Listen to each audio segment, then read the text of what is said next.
Hey friends, I'm Sonal Holland, a master of wine, and I'm very excited to be doing something really interesting today.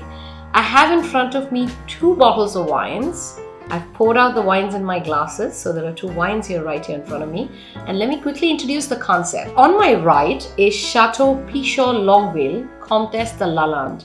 This is a Grand Cru Classé wine as per the 1855 classification of the Medoc, and this is in fact the second growth. It's in fact a super second, so in terms of reputation and prestige, it's right high up there. And I have the 2008 vintage that in my glass that I'm about to try. Parallelly, along with this, I'm also going to taste the second label of this wine, which is Reserve de la Comtesse, which is the second wine of the first, the Grand Cru Classé wine, and it's the second wine. So here's the second growth, and here's the second wine. And I'm going to be tasting these together to understand what is it, what are the differences, and what is it that makes, of course, the grand wine so special and the second wine so much more attractive, right? Now, before I get into the tasting, I wanted to sort of little bit delve into the history of how the second labels even came into origin.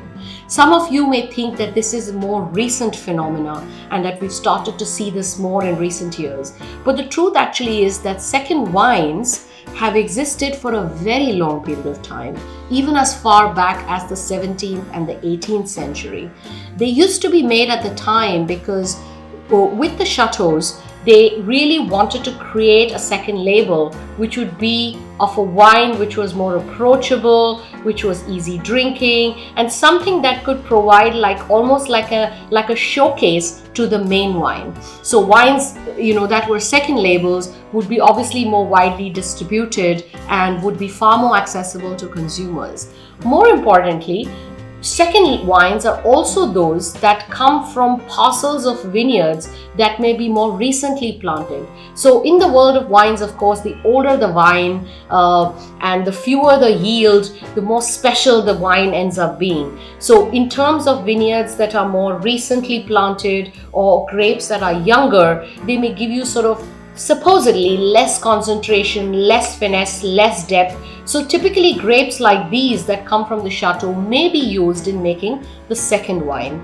Also, it can happen sometimes that at the time of the élevage, at the time of making the wine, if the winemaking team finds certain kinds of batches or parcels in the barrels that don't meet the requirement that can go into the grand wine, they may take some of these parts of the blends and then sort of make the second wine out of it. So these are blends that actually never make the cut and go into making of the grand wine. Now, all of this may indicate to you that perhaps the second wine is some kind of an inferior wine, but that is absolutely not the case, because as I said, the second wine actually ends up being the face and the representation and the showcase of the main wine. It's almost like an invitation to taste the grand wine. So for a lot of chateaus, they take their second wines as seriously as the grand wine. Not to forget, it's the same winemaking team that is working on the second wine as is working on the grand wine. The most important point to remember here, guys, is the price point.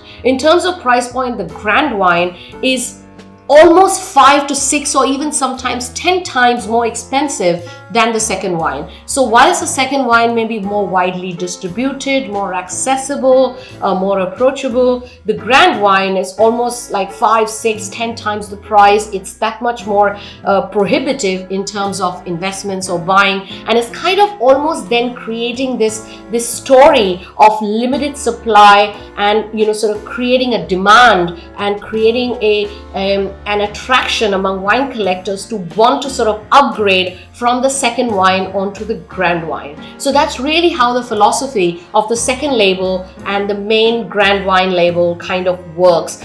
I'm very excited to taste both these wines today parallelly because Chateau Pichon Longueville Comtesse de Lalande has an absolute stellar reputation in the world of wines. Not only is it a second growth from the Pauillac region of Medoc, and Pauillac, guys, as you know, among all the regions of Medoc, kind of enjoys a place of prestige and an upper image. But also Reserve de la Comtesse, which has been made now for a number of years, has enjoyed a stellar reputation and stands in its own right. So I'm really, without further ado, I'm going to taste these wines and we're going to kind of compare stylistic differences between these two wines. Should we try with the Grand Wine first? Right, let's do that, right? So Chateau Pichon Longueville Comtesse de Lalande 2008. 2008 wasn't a bad vintage, but obviously wasn't as blockbuster as the 2009 or the 2010. It kind of grew a little bit in the shadow in hindsight. So let's have a taste. In terms of color, of course, it's got this lovely depth of color on the nose. It's got this classic Pauillac nose, which is, you know, lots of black currant, licorice, smoky, tobacco, cedar sort of coming through. There's a lot of concentration of, you know, the anticipation of concentrated flavors that I'm getting already on the nose, because the nose is quite powerful. I can't wait to take a sip. So in terms of the palate's really powerful. It's a nice, voluptuous, exotic wine with an abundance of fruit flavors that have slightly developed beyond the primary fresh fruit flavors to a more evolved, secondary, maybe dried fruit sort of a character. There's also a lot of complexity on this wine because, and as you can see, my mouth is watering because there's quite a bit of vibrancy and bright acidity on this wine. It's a lovely medium to full-bodied wine. It kind of sits broadly, and the tannins, they're very much there, of course. It's quite a tight structure. But now that it's a 2008 vintage and it's a 12-year-old wine, the tannic structure is also kind of evolving. But yet, I would say, in terms of longevity, given how much fruit there is in this wine, given how much abundance of vibrancy of acidity there is on this wine, and of course the solid structure of tannins, this wine has the aging potential for years to come. And that's the thing, guys, about the grand wines. Most of the top wines of Bordeaux, which come, particularly those which are rated in the 1855 classification and are ranked among the best of Bordeaux, these are wines that are best enjoyable once they've gone through 10 to 15 years of cellaring. So for a lot of consumers who want more immediate pleasure, who want to be able to derive instant pleasure, the second label then becomes a more attractive choice. So let's have a taste of the second wine, which is Reserve de la Comtesse. Although this is a different vintage, this was a 2008 and this is a 2011, a slightly younger vintage, which is fair because this is a second wine, so I wanted to do a slightly younger vintage. But let's have a sip of what this wine tastes like. In terms of color, it's not dissimilar from the Grand Wine actually. It's as deep, as exotic in its color. On the nose, again, I get a hint of that black fruit, the typical Pauillac character, a lot of the black plums, black cherries coming through. It's very vivid in its expression on the nose. There's just a hint of pepperiness that comes through.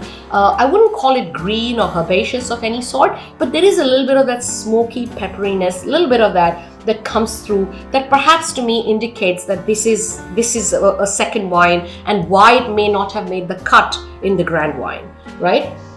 But it's an equally inviting nose, so I can't wait to take a sip.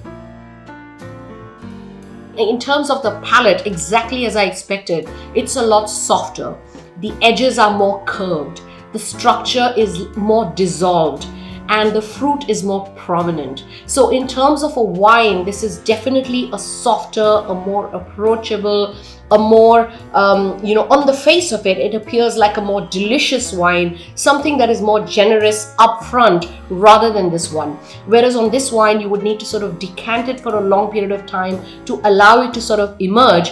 This wine, even if I pour instantly out of the glass, is something that would give me instant gratification. And I think that is the beauty of a second wine. The thing about a second wine is you don't have to cellar it for 10, 15 years. So if I were to absolutely sum up the comparison of these two wines, I would say this wine is powerful, this wine is pretty, this wine is sturdy, this wine is seductive.